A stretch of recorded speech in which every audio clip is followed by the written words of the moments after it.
Look back to the 1930s. There was real concern throughout corporate America that the United States might fall to a communist government. Now, I think in the U.S., following peak oil, there likewise will probably be considerable social unrest. And I think the Patriot Act is a way of preemptively dealing with that unrest. This is a pattern that goes back many, many, many decades. And the involvement of military intelligence, the involvement of the CIA and these organizations within the borders of the United States is something that is amply documented in scholarly work, and you don't have to be a radical to observe it.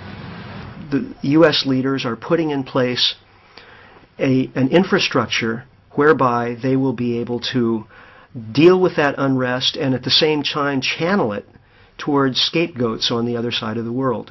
I'm sure that we'll be told that the reason we don't have enough oil is that there are evil people somewhere who are keeping it from us, who have perhaps attacked oil rigs or sunk tankers or battleships in the Persian Gulf or something like that, and therefore, we just have to go over there and deal with that problem. And once we've done that, of course, the American way of life can continue as it was before.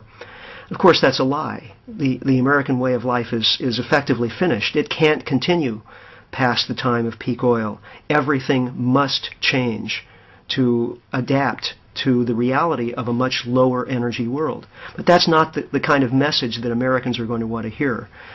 And so I think that there's a very high possibility of the United States becoming a kind of fascistic sort of regime. And I desperately hate to see that happen.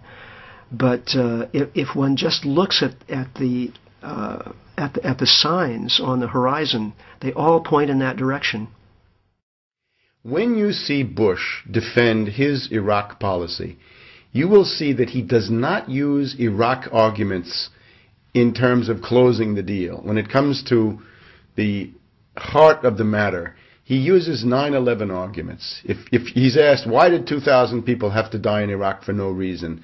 The answer is 9/11, the lessons of 9/11. I know it's hard, but these are the lessons of 9/11. With that kind of demagogy, he's able to keep a hard core of 30 to 35% of the American public. With 30 to 35%, he will be able to stay in office and wage war indefinitely. He'll be able to go for a wider war. He can manufacture new 9/11s to firm up that base. He and Cheney can provoke incidents that will lead to war with Iran, with Syria, with Venezuela, with North Korea. There's no limit to this. It has no bounds. The only way to begin to attrit and to erode and to break up his 30 to 35% base is to begin dismantling the myth of September 11th. Because without accurate information, without an accurate understanding of the world, you cannot have a functional democracy. If people don't know what's going on, and if people don't understand what their leaders are doing, there's no democracy.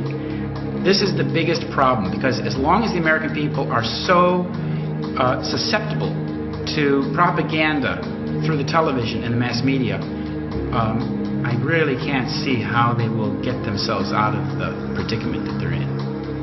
Denial is actually, it's the default condition. We all live in it continually, and it takes a deliberate effort to stick your head up above that state of denial and catch a breath of fresh air and really see what's going on.